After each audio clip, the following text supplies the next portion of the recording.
आज E20 के खिलाफ नेशनल टाउन हॉल हुआ था कॉन्स्टिट्यूशन क्लब में। मालवंकर हॉल में ये टाउन हॉल हुआ था।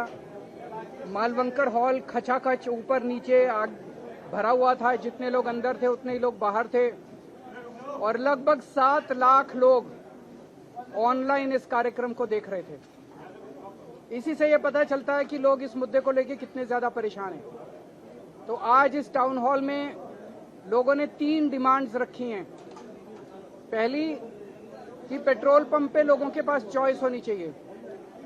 अगर कोई E20 लेना चाहे तो E20 ले और अगर कोई प्योर पेट्रोल लेना चाहे तो प्योर पेट्रोल ले। दूसरा, E20 की कॉस्ट प्योर पेट्रोल से कम होनी चाहिए। और तीसरा कि पेट्रोल की कीमत, आज जब क्रूड ऑयल मार्केट में सस्ता हो गया ग्लोबल मार्केट में, तो पेट्रोल की कीमत 84 रुपए से भी कम लाई जाए। ये 3 मांगे जनता ने रखी है।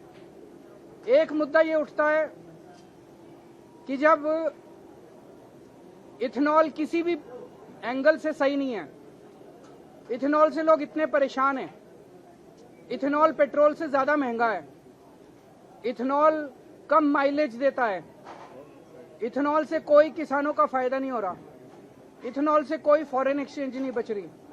इथेनॉल जहां बनाया जाता है जिन फैक्ट्रियों में, आसपास का पूरा ग्राउंड वाटर दूषित हो जाता है।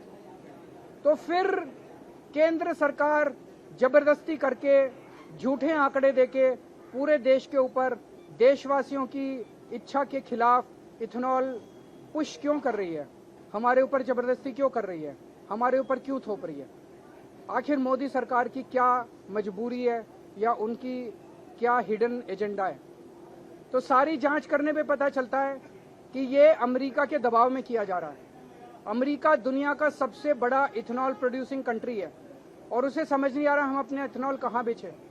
और इंडिया ने कुछ महीने पहले यूएसए के साथ ट्रेड डील साइन की थी जिसमें यह क्लॉज था कि अगले 5 साल में इंडिया अमेरिका से $100 बिलियन का सामान खरीदेगा।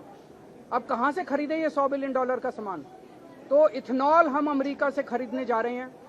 इस साल E20 लागू करने की वजह से हम अमेरिका से इस साल $2.5 बिलियन का इथेनॉल खरीदेंगे। तो 5 साल में इन्फ्लेशन देखते हुए, डॉलर की कीमत देखते हुए, सब चीजों को देखते हुए हम 5 साल में $20 बिलियन का इथेनॉल अमेरिका से खरीदेंगे। तो $100 बिलियन का जो टारगेट है उसमें से 20% टारगेट इथेनॉल से पूरा होगा। ये इसलिए क्योंकि प्रधानमंत्री मोदी जी ट्रंप के सामने कमजोर पड़े हुए हैं। वो इसलिए कि प्रधानमंत्री मोदी जी की कुछ मजबूरियां हैं जिसकी वजह से पूरे देश को उन्होंने ट्रंप के सामने गिरवी रख दिया है। देशवासी बहुत दुखी हैं।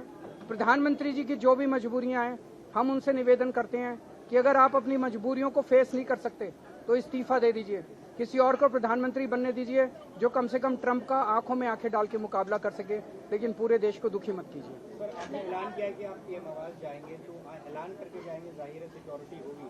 अभी कुछ दिन पहले नेता विपक्ष ने भी वहाँ पर प्रोटेस्ट किया था, तो क्या लगता है? तो जैसे उनको जहां तक जाने दिया था, मुझे उम्मीद है हमें भी वहां तक तो जाने देंगे। सर, कितनी पिटीशन लोगों ने आपके पास भेजी है? कितनी तादाद? 2 लाख से ज्यादा पिटीशन आ चुकी हैं। सर, सरकार ये दावा कर रही है कि एथेनॉल नहीं होता तो पेट्रोल महंगा होता, और एथेनॉल होने पेट्रोल कैसे महंगा होता? आमने सामने बैठ के बात करते हैं।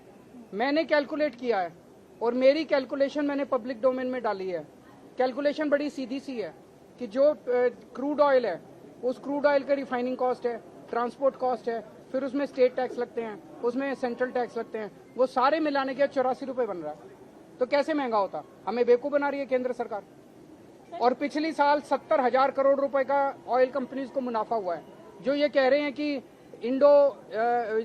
यूएस और ईरान के वॉर के दौरान घाटा हुआ था, वो घाटा पिछले साल के प्रॉफिट से पूरा कर लो।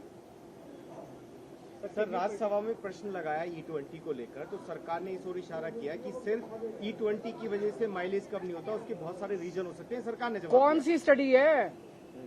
कोई स्टडी तो होगी। आज हमने इतने सारे लोगों को आपके सामने प्रेजेंट किया।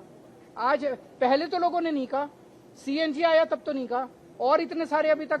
अब जब सारे देश के लोग कह रहे हैं भाई E20 से खराब हो रहा है, मिस्त्री कह रहे हैं, मैकेनिक कह रहे हैं, इंजीनियर्स कह रहे हैं, साइंटिस्ट कह रहे हैं, किसी की तो सुनोगे आप? जब आप किसी की भी नहीं सुन रहे तब मन में शंका आती है, यार इनकी मंशा दाल में कुछ काला है। Thank you.